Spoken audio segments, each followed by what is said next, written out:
হে কৃষ্ণ, আজ আমি সব ব্র্যান্ডের কোল্ড ড্রিঙ্কস মিক্সড করে খেয়ে দেখবো কেমন লাগে।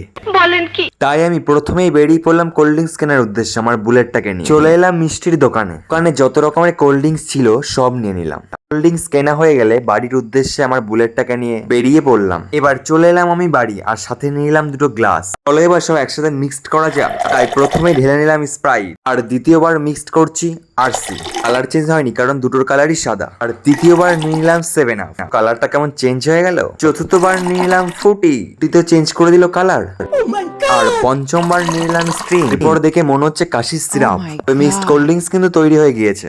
তাহলে এবার টেস্ট করে দেখি কেমন লাগছে। খুব একটা টেস্টি নয়, কাশির সিরাপের মতোই লাগছে। ছিল ছোট ভাই, তাই সে ছোট ভাইকে ডেকে বললাম দেখ তো খেয়ে কেমন লাগে। আমার কাছে তো কাশির সিরাপের মতো লাগলো। এই বলছে দারুণ হয়েছে। আমি ভাবলাম ভাইয়ের মনে কাশির সিরাপ খেয়ে খেয়ে অভ্যাস হয়ে গেছে। ভিডিও এটুকু। যদি ভিডিওটা ভালো লাগে তাহলে প্লিজ চ্যানেলটাকে সাবস্ক্রাইব করে দিন। টাটা। সবশেষে বলুন হরে কৃষ্ণ।